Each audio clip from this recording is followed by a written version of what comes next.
Hi everyone, it's Darren and Sandy from Trekking the Planet.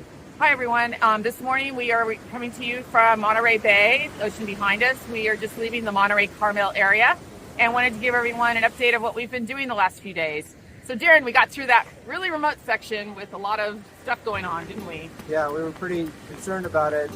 There's a lot of logistics in terms of using Airbnbs and buses, Ubers, hitchhiking to get through that whole area. Yeah, so we were trying to do it without a car. A lot of people will use two cars and shuttle, and we didn't have that available to us. Right. So, but we were able to do it. So basically, since we last spoke to you, we were able to leave Mission San Miguel where we left off. Right. And actually that same day when we left Mission San Miguel, we were walking on the highway and then along a railroad track and noticed there's a lot of smoke in the air. It was sort of freaking out, like thinking there was a fire or something. Some sort of military exercise. Right. They were doing something at Camp Roberts, but we didn't know that at first. I had to whip out my phone.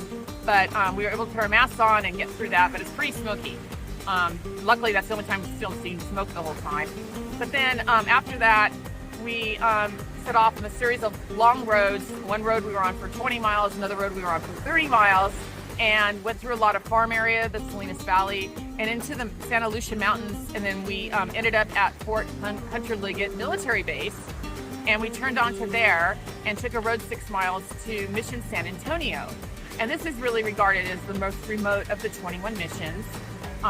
There's no city or town that was really ever built up around it, so that's why it's so remote. Sort of difficult to get to, even by car. And when we got there, it was one of the hot days we were hiking. I think it was about 85 degrees, and we were literally the only ones there, which was great. And it was just renovated, maybe in the 40s, beautifully restored. Right. And enjoyable, a little hot, but enjoyable. And then that night, we stayed on the military base. Which was odd.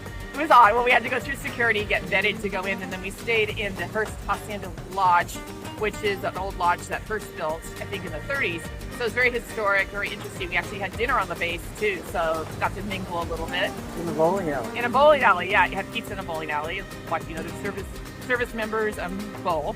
And then from there, we wound through the mountains, went over a pass, went back down into the Salinas Valley.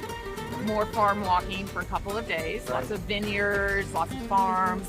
And then we then hit another mission Soledad, just outside of Soledad. Right.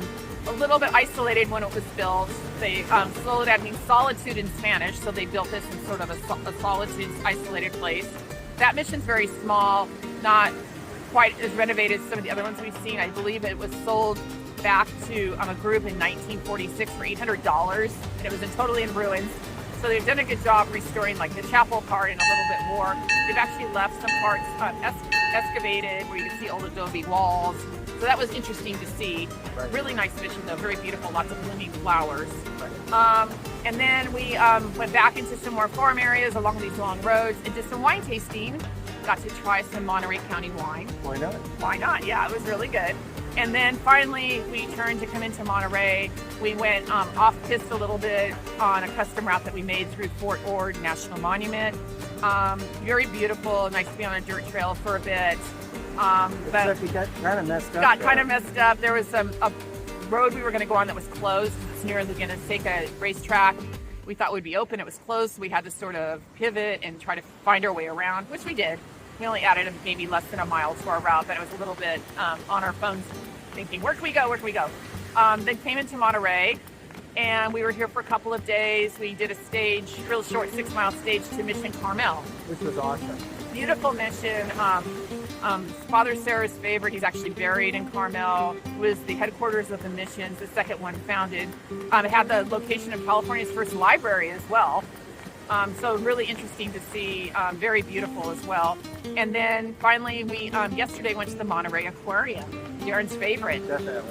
Darren took so much video, I think you could make another whole separate video just on the aquarium. Yeah, it was a shocker. We got there, we went to the information desk and said, we don't know what to do. And they said, well, in 2 minutes, there's going to be a big program. Oh yeah, the deep sea tank. Where they're feeding all the fish. It was complete. Yeah, if you've never been, it's definitely Inspiring. worth it. Definitely worth it. It's really, really interesting, really fun, amazing fish, just beautiful jellyfish, octopus, everything. Penguins, sea otters. So now we're heading out. We're going to go back through the Salinas Valley just a little bit one more time, and then we'll be in Santa Cruz at the end of this next 5-day section. So we'll catch up with you guys then. Thanks so much. Bye-bye. Bye.